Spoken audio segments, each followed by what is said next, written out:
الحمد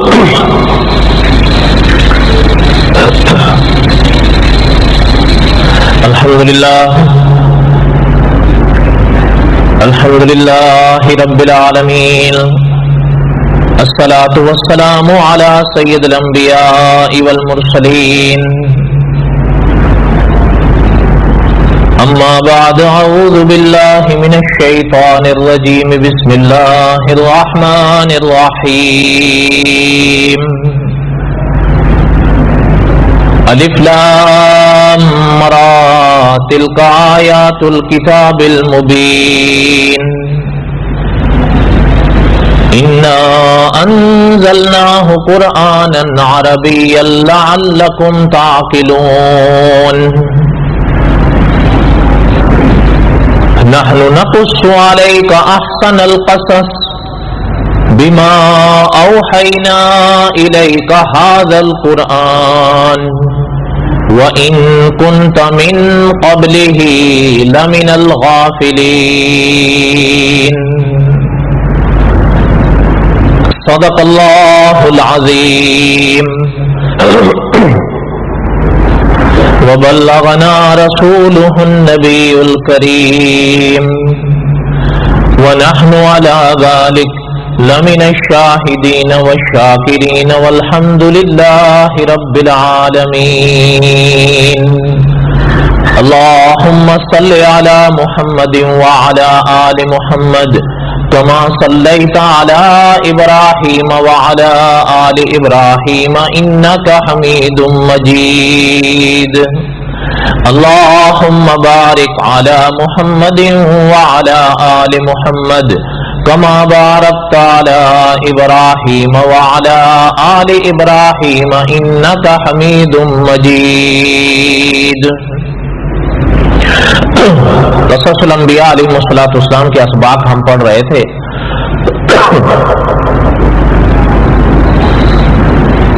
حضرت شعیب علیہ السلام کے واقعات دہرا رہے ہیں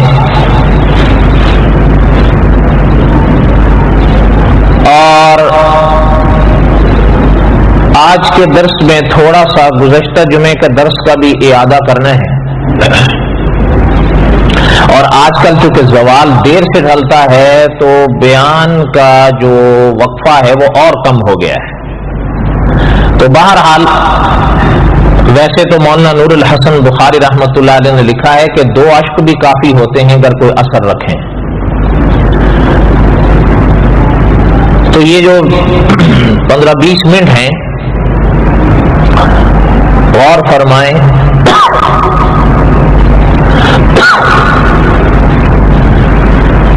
حضرت شعیب علیہ السلام کے واقعات ہم یہاں تک پڑھ پائے تھے کہ حضرت نے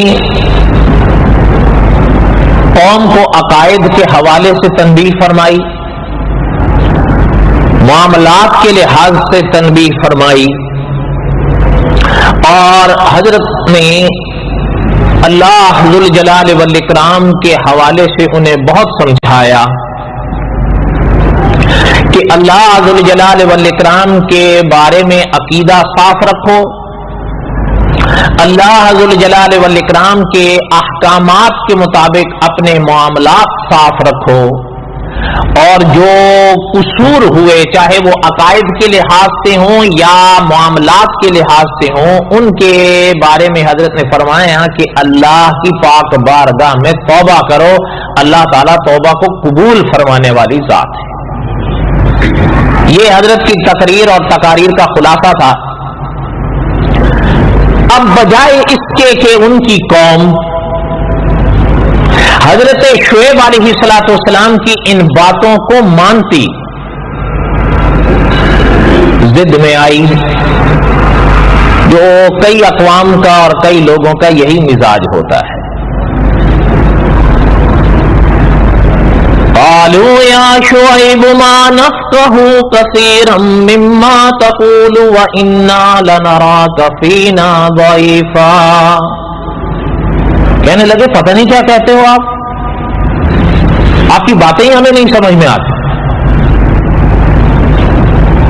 شیخ الاسلام علامہ شبیر احمد عثمانی رحمۃ اللہ علیہ نے لکھا ہے کہ گر تو وہ کہہ رہے ہیں، ان کو سمجھ آنے کے باوجود کہہ رہے ہوں کہ نہیں سمجھتے پھر تو جھوٹ ہے.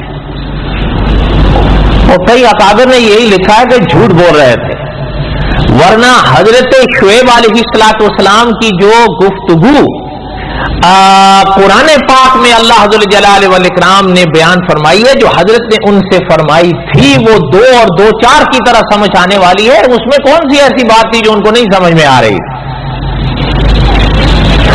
وَإِلَىٰ مَدْيَنَ أَخَاهُمْ شُعَيْبًا قَالَ يَا قَوْمِ اعْبُدُوا اللَّهَ مَا لَكُم مِّنْ إِلَٰهٍ غَيْرُهُ.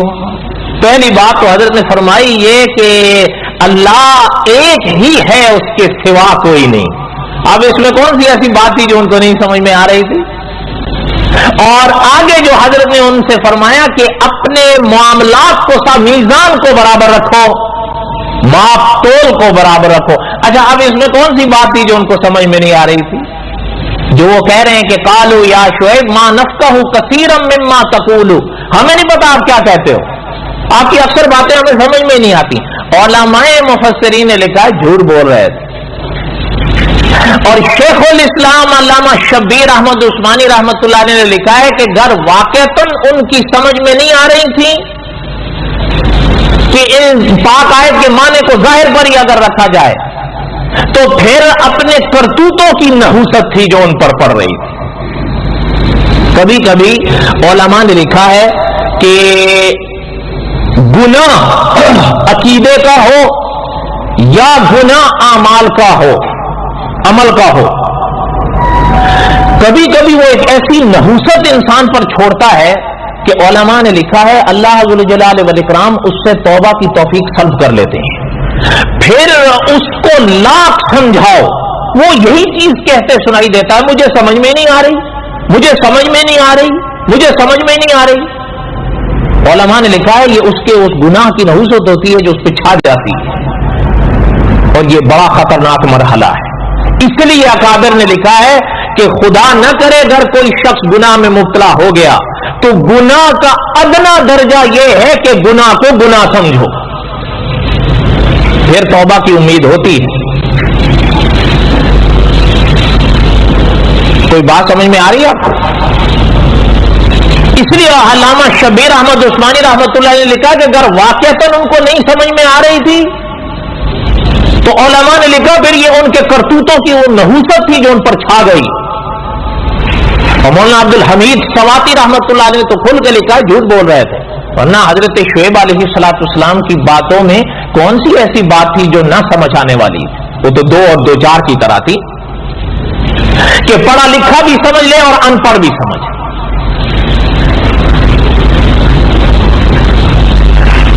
وَلَوْلَا رَحْتُكَ لَرَجَمْنَاكَ وَمَا أَنْتَ عَلَيْنَا بِعَزِيزٍ. آگے کہنے لگے اگر آپ کے بھائی بند نہ ہوتے نا تو ہم آپ کو سنسار کر دیتے. یہ حضرت شعیب سے کہہ رہی ہے قوم،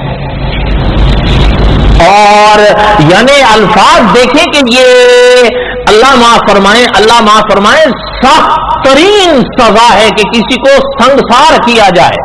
آپ مجھ سے بہتر جانتے ہیں سنگسار پتھر مار مار کے سامنے والے کو مارا جاتا ہے.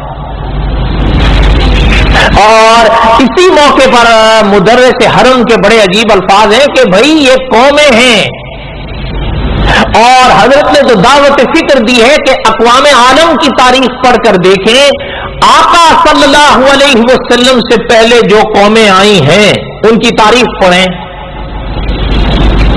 حضرت فرماتے ہیں پتہ چلتا ہے کہ رہبر و رہنما بڑے مخلص آئے، قومیں غدار ہوتی تھی. اچھا حضرت نے فرمایا کہ آقا صلی اللہ علیہ وسلم کی تشریف آوری کے بعد جس دور سے آپ اور ہم گزرے ہیں، فرمایا اب یہ سلسلہ ایسا ہے کہ قوم بڑی مخلص ہوتی ہے لیکن رہبر مخلص نہیں ملتا، جس کی وجہ سے کنارہ ہاتھ نہیں آتا. بڑے لوگوں کی بہرحال بڑی باتیں ہوتی ہیں. کہنے لگے اگر آپ کے یہ بھائی بہن آپ کا خاندان نہ ہوتا ہم آپ کو سنسار کر دیتے. کیا ہو گیا آپ کو؟ کیسی باتیں کرتے ہو ہم سے؟ یہ جن کو ہمارے باپ دادے پوچھتے رہے چھوڑ دیں، خود اپنے ہاتھوں سے جو کمایا ہے جوڑا ہے اس کو اپنی مرضی کے مطابق استعمال نہ کریں، آپ کے پیچھے پیچھے چلیں۔ قال یا قوم ارہطی اعز علیکم من اللہ واتخذتموہ وراءکم ظہریا۔ حضرت شعیب نے فرمایا کیا کہہ رہے ہو؟ میرے بھائی بندوں سے میرے بھائی بند تمہیں اللہ سے زیادہ عزیز ہو رہے ہیں؟ میرے بھائی بندوں کا دباؤ اللہ سے زیادہ ہے تم پر، کہ مجھے کہہ رہے ہو کہ میرے بھائی بہن نے اس لیے مجھے چھوڑ رکھا ہے، جبکہ تمہارا حال یہ ہے کہ تم نے اللہ کے احکامات کو پس پشت پھینک رکھا ہے۔ قال یا قوم ارہطی اعز علیکم من اللہ واتخذتموہ، تم کیا باتیں کر رہے ہو؟ میرے خاندان کا دباؤ تم پر زیادہ ہے، اللہ سے زیادہ ہے۔ وراءکم ظہریہ، جس کو تم نے پیچھے پھینک رکھا ہے۔ علماء نے فرمایا یہاں مانا یہ احکامات کو پیچھے پھینک رکھا ہے، ورنہ وہ ذات تو وراء الورا ہے۔ اور سنو، حضرت نے آگے فرمایا، حضرت شعیب نے، کہ اللہ تمہارے ہر کام اور ہر عمل کو دیکھ رہے ہیں، ان کا علم محیط ہے، تمہاری کوئی حرکت ان کے علم سے باہر نہیں ہے۔ اچھا، حضرت شعیب علیہ الصلوۃ والسلام کی بات یہاں تک سمجھ میں آئی؟ اچھا، یہ تو قرآن پاک ہے۔ ایک مقام پر اللہ ذو الجلال والاکرام نے کچھ اور ان لوگوں کی عجیب و غریب باتیں بیان فرمائی کہ انہوں نے حضرت شعیب سے ان کے علاوہ بھی بہت کچھ کہا تھا۔ اچھا، ان باتوں میں مثلا ان کی ایک بات قرآن پاک میں اللہ ذو الجلال والاکرام نے اور ارشاد فرمائی، لیکن وہ اس مقام، یہ جو میں نے ابھی آیتیں پڑھی ہیں یہ سورہ ہود کی ہیں، لیکن سورہ شعراء میں اللہ تعالیٰ نے کچھ اور تفصیلات بھی بیان فرمائی ہیں۔ وہاں اللہ ذو الجلال والاکرام نے جو باتیں انہوں نے حضرت شعیب سے کہی نا، وہ اللہ ذو الجلال والاکرام نے قرآن پاک میں بیان فرمائی، اور ان باتوں میں ایک بات اور بھی بڑی عجیب ہے۔ کہنے لگے کہ وما انت الا بشر مثلنا۔ اچھا، یہ سورہ شعراء کی آیت نمبر 186 ہے، کبھی گھر جا کے اس کا معنی دیکھیں۔ کہنے لگے وما انت الا بشر مثلنا، وما نہیں ہے، انتا آپ، الا مگر، بشر مثلنا ہمارے جیسے، اور ایسی کیا بات ہے؟ پتہ چلتا ہے وہ حضرت شعیب علیہ الصلوۃ والسلام کو بشر مان رہے تھے، نبوت بشریت کا اقرار کر رہے تھے، نبوت کا انکار کر رہے تھے۔ وہ کہہ رہے تھے صاحب، دیکھیں آپ، میں نے پہلے کہا قرآن پاک میں جا کر آپ سورہ شعراء کھولیں، سورت شعراء کی آیت نمبر 186 ہے۔ وما کہنے لگے نہیں ہے، انتا آپ، الا مگر، بشر مثلنا ہمارے جیسے۔ کیا بشر ہی تو ہیں، انسان ہی تو ہیں، ہماری طرح ہی تو ہیں۔ ایسی کون سی امتیازی بات ہے آپ میں کہ جو آپ نبوت کا دعویٰ کر رہے ہیں؟ کیا ہو گیا آپ کو؟ اچھا، اپنا منہاج مسلم میں بڑی ایک عجیب بات درج ہے۔ صاحب منہاج لکھتے ہیں کہ ذرا توجہ فرمائیں کہ وہ حضرت شعیب کو بشر مان رہے ہیں، نبی نہیں مان رہے ہیں۔ ان کو یہ چیز ہضم نہیں ہو رہی تھی کہ بشریت اور نبوت ایک جگہ جمع کیسے ہو سکتی ہے۔ لیکن اب میں جو آیا ہوں، میں نبوت کا اقرار کرتا ہوں، بشریت کا انکار کرتا ہوں۔ نہیں سمجھے آپ بات؟ نہیں سمجھے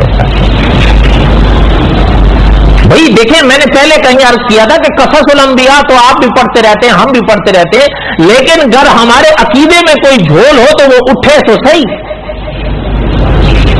اس لیے کہ یاد رکھیں علماء عقائد نے لکھا ہے کہ جہاں لا الہ الا اللہ محمد الرسول اللہ ہم پڑھتے ہیں، جہاں آقا صلی اللہ علیہ وسلم کی نبوت پر ایمان رکھنا ہے، آقا صلی اللہ علیہ وسلم کے رسول ہونے پر ایمان رکھنا ہے، آقا صلی اللہ علیہ وسلم کے آخری نبی ہونے پر ایمان رکھنا ہے، وہیں آقا کی بشریت پر بھی ایمان رکھنا ہے۔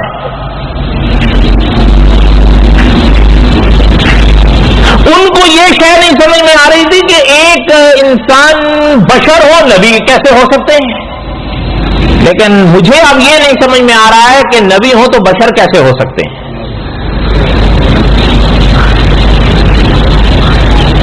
اور یہ یاد رکھیں بہرحال یہ مسئلہ عقائد سے تعلق رکھتا ہے، اور تھوڑی سی آپ بھی توجہ دیا کریں۔ اشہد ان لا الہ الا اللہ وحدہ لا شریک لہ واشہد ان محمدا نورہ و رسولہ، نہیں سوچ لیں۔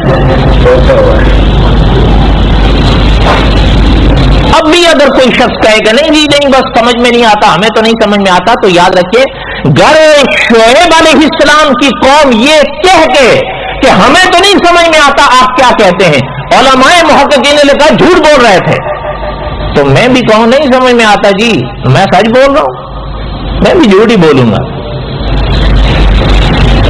اگر ان کو دو اور دو چار کی طرح کی باتیں نہیں سمجھ میں آ رہی تھی، جھوٹ بول رہے تھے، تو مجھے آج کیوں نہیں سمجھ میں آ رہی ہیں؟ وحدہ لا شریک لہ واشہد ان محمدا عبدہ ورسولہ۔ تو قرآن مقدس میں تو صاف جو اللہ نے فرمایا قل انما انا بشر، اب جب قرآن یہ تو نص آ رہی ہے، اسی لیے صاحب منہاج نے فرمایا کہ ان کو یہ بات نہیں سمجھ میں آ رہی تھی کہ بشر ہو اور نبی ہو کیسے ہو سکتا ہے، ہمیں یہ بات سمجھ میں نہیں آ رہی ہے کہ نبی ہوں اور بشر ہوں۔ اچھا وہ بھی ایک ان کا مطالبہ محسوس ہوتا ہے۔ اچھا ایک چیز آپ ان کا جو خیال پتہ چلتا ہے نا، صاحب منہاج لکھتے ہیں ان کی تاریخ پڑھنے سے پتہ چلتا ہے، ان کا بھی خیال یہی تھا جو ان کے الفاظ پڑھنے سے پتہ چلتا ہے کہ نبوت اور نبی وہی ہونے چاہیے جو نوری ہوں، بشر نہیں ہو سکتے۔ اچھا نوری کون ہوتے ہیں؟ اچھا میں ذرا آپ سے پوچھتا ہوں، بڑی ایک عجیب بات صاحب درس نے لکھی ہے کہ ذرا غور کریں، گر فرشتہ نبی بن کر آ جاتے نا، گر فرشتہ نبی بن کر آ جاتے، اچھا میں آپ سے پوچھتا ہوں فرشتے کھانا کھاتے، پانی پیتے، بیوی بچے رکھتے ہیں؟ بولو۔ اچھا میں آپ سے پوچھتا ہوں اگر ذہن کے قریب لے کر آؤ بات، حضور صلی اللہ علیہ وسلم کے والد محترم تھے نا؟ بولو تو صحیح، حضور کے والد محترم کا نام کیا تھا؟ بولو۔ عبداللہ۔ کیا نام تھا؟ عبداللہ۔ حضور کی پیدائش سے پہلے ہی وہ فوت ہو گئے، لیکن والد تھے نا؟ اچھا والدہ؟ اچھا حضور جب پیدا ہوئے والدہ تھیں، حضور کے بچپن میں فوت ہوئی، حضور کی والدہ کا نام کیا تھا؟ ٹھیک ہے۔ اچھا اب میں آپ سے پوچھتا ہوں، ذرا دھیان دیجیے گا اس بات پر، حضرت موسیٰ علیہ السلام کے والد تھے نا؟ حضرت موسیٰ کے والد کا کیا نام تھا؟ بس ہو گیا۔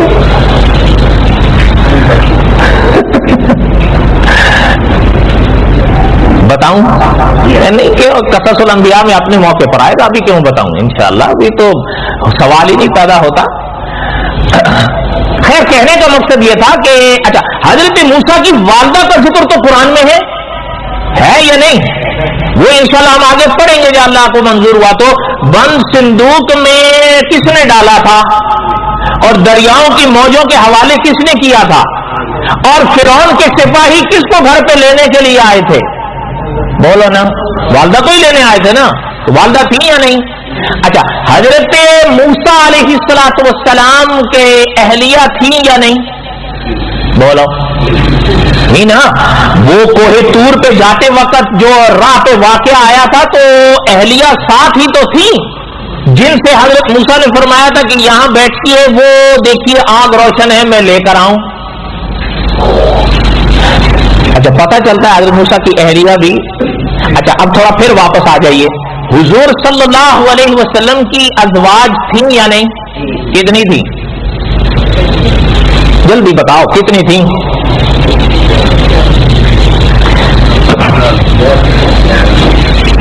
ڈیلے ڈیلے بولتے ہو, اس کی وجہ یہ ہے کانفیڈنس نہیں ہے, شک ہے نا. 11. کتنی؟ 11.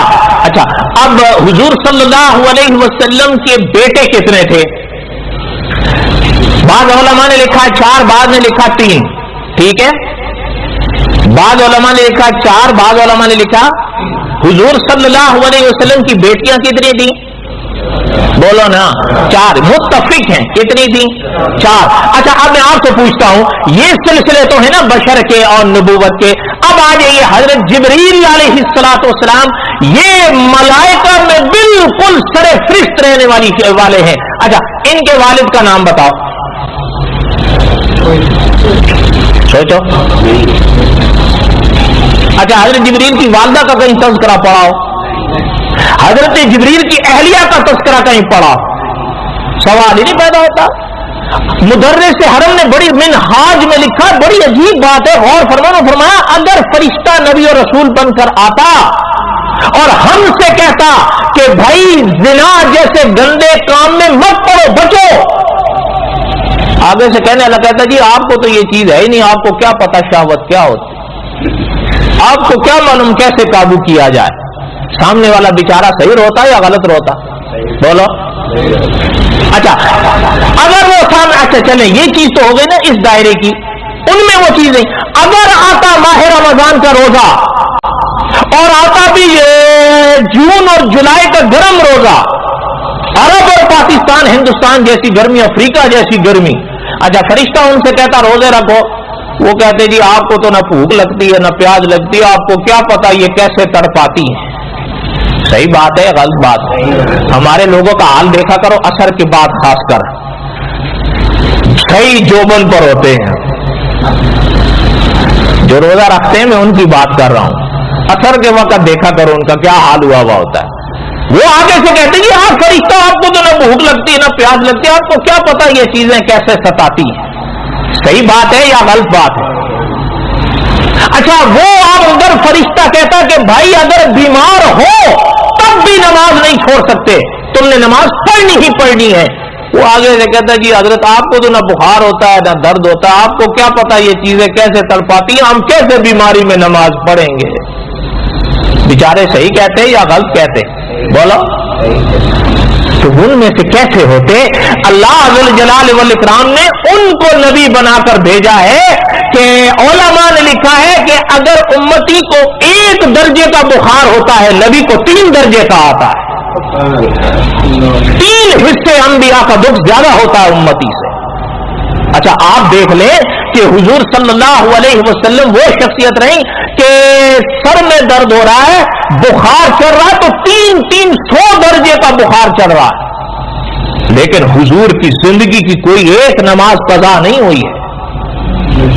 اچھا آپ دیکھ لیں ایک روزہ حضور صلی اللہ علیہ وسلم نے نہیں چھوڑا, بلکہ صحابہ فرماتے ہیں حضور کو ہم نے دیکھا رکھ رہے ہیں تو لگاتار رکھ رہے ہیں, نہ سحری کر رہے ہیں نہ افطاری کر رہے ہیں. کئیوں کو یہ خیال آیا تو حضور نے فرمایا نہ تم نہیں رکھ سکتے, یہ تمہارے لیے نہیں ہے. جب ہم روزہ رکھتے ہیں ہمیں قدرت کھلاتی بھی ہے پلاتی بھی. یہ حضور کی خصوصیت ہے نا, لگاتار روزے آپ اور ہم نہیں رکھ سکتے. رکھ سکتے ہیں بولو, نہ سحری نہ افطاری, نہ افطاری اور نہ سحری, یہ حضور رکھ سکتے تھے اور حضور نے رکھے. صحابہ فرماتے ہیں رکھتے تھے, ہمیں پتہ ہی نہیں چلتا. اچھا ایک صحابی فرماتے ہیں حضور کی نماز کا عالم یہ, رکعت میں کھڑے میں پیچھے کھڑا ہو گیا کہ حضور کی ابتدا میں پڑھ لوں.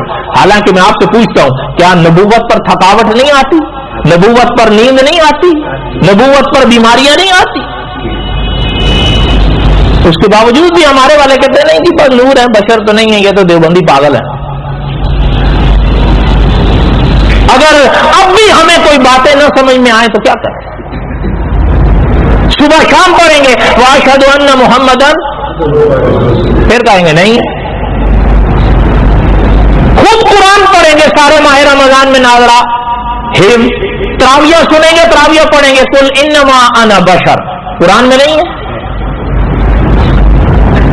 اگر یہ لفظ نبوت کی شان کے خلاف تھا، میں آپ سے پوچھتا ہوں قرآن میں ہوتا؟ یہ نبوت کی شان ہوتی ہے. کوئی یہ نہیں کہتا، کبھی بھی دیوبند کے علماء یہ نہیں کہتے کہ نبی ہمارے ورگا ہوتا ہے. کوئی کہہ سکتا ہے؟ نہیں. لیکن یاد رکھیں کہ انبیاء علیہ الصلوۃ والسلام کے پاک سلسلے اللہ نے حضرت آدم کی اولاد میں ہی رکھے. حضرت آدم اور حضرت حوا کی اولاد میں ہی یہ پاک سلسلے چلے. اور میں آپ سے پوچھتا ہوں، کیا بات مولانا نور الحسن بخاری رحمۃ اللہ علیہ نے لکھی الاصحاف فی الکتاب میں کہ ہمارے لیے اعزاز کیا ہے کہ حضور ہم میں سے ہو یا حضور غیروں میں سے ہو؟ آپ بتاؤ. بلکہ حضرت نے تو لکھا ہے عقل تو یہ اپیل کرتی تھی کہ گر حضور ان میں سے بھی ہوتے، ملائکہ میں سے، نوریوں میں سے، تب بھی ہم چھلانگیں لگاتے کہ نہیں حضور ہم میں سے ہیں. کیوں؟ محبت تو یہی کہتی ہے، عقل تو یہی کہتی ہے. اب یہ کون سی بات ہے کہ قدرت نے جب رکھا ہی انسانوں میں ہے لیکن ہم کہنے نہیں کہ بس ادھر میں سے. یہ احساس کمتری ہے. اپنے عقیدوں کا خیال رکھو. میں نے پہلے کہا کہ صاحب منہاج لکھتے ہیں جہاں آپ نے حضور صلی اللہ علیہ وسلم کی نبوت پر ایمان رکھنا ہے، جہاں حضور صلی اللہ علیہ وسلم کی رسالت پر ایمان رکھنا ہے، جہاں حضور کی ختم نبوت پر ایمان رکھنا ہے، وہاں بشریت پر بھی ایمان رکھنا ہے. یہ عقائد کا حصہ ہے. اور وقت نہیں، بہرحال مجھے یاد آئی، اس کا تھوڑا سا تعارف سن لیں. ہمارے اور آپ کے ملک میں مولانا نور الحسن بخاری گزرے رحمت اللہ علیہ، فوت ہو گئے. حضرت نے ایک کتاب لکھی ہے بشریت النبی صلی اللہ علیہ وسلم، اس کا نام ہے. یہ کتاب ایسی کتاب ہے، اس کتاب میں حضرت نے کلام پاک سے 50 آیتیں گن کر نمبر وار 50 آیتیں قرآن پاک کی اس کتاب میں لکھی ہیں کہ انبیاء علیہ الصلوۃ والسلام انسان ہوتے ہیں. کتنی آیتیں بولو؟ پھر دوسرا باب لکھا احادیث نبویہ سے. آپ یقین فرمائیں 40 احادیث حضور صلی اللہ علیہ وسلم کی گن کر اس میں لکھی ہیں کہ حضور انسان ہے. 112 صفحے کی کتاب ہے. مگر خیر بہرحال کرے کیا، ہم پڑھتے بھی تو نہیں ہیں. اور اگلی بات بتاؤں، آپ حیران ہوں گے کہ آپ میں سے ہمارے علاقے کے جو دوست بیٹھے ہیں نا، یہ کتاب جو میں ابھی بتا رہا ہوں یہ میں نے سن 1997 میں پڑھی تھی، لیکن میرا حافظہ ٹھیک ہے، آپ یہ دلائل گن لیجیے گا. 50 آیتیں 40 حدیثیں اس میں درج ہیں. لیکن میں آپ کو مزے کی بات بتاؤں، یہ کتاب حضروں سے چھپی ہے. مانو گے؟ یہ کتاب حضروں سے چھپی ہے. مولانا نور الحسن بخاری ملتان کے تھے، کتاب حضروں سے چھپی ہے. آپ میں سے کوئی ہے حضروں والا جس نے یہ کتاب پڑھی بھی ہو؟ چلو پڑھنے دور پر دیکھی بھی ہو، چلو دیکھنا دور کی بات سنی بھی ہو. اس کے بعد ہم کہیں گے نہیں بس وہ سمجھ میں نہیں آتا، کچھ بھی نہیں ہے. تو سوائے انا للہ و انا الیہ راجعون تو کیا ہمیں شوق ہی نہیں ہے؟ جن چیزوں کا شوق ہے تو ہم خود پڑھتے بھی ہیں، ہم دیکھتے بھی ہیں، سب کچھ کر لیتے ہیں. جن چیزوں کا شوق نہیں ہے تو تئی دست تو تئی دامن. میں صحیح کہہ رہا ہوں غلط کہہ رہا ہوں؟ حضرت شعیب علیہ السلام کی قوم بھی انہوں سے کہنا ہمیں تو نہیں معلوم، وما انت الا بشر مثلنا، آپ تو ہماری طرح بشر ہیں، بس اور کیا ہے. حضرت شعیب علیہ السلام نے جو دیکھا، اب وہ مقام آیا کہ حضرت شعیب علیہ السلام ان سے فرمانے لگے. بقیہ تک قصہ شعیب علیہ السلام انشاءاللہ آئندہ جمعہ.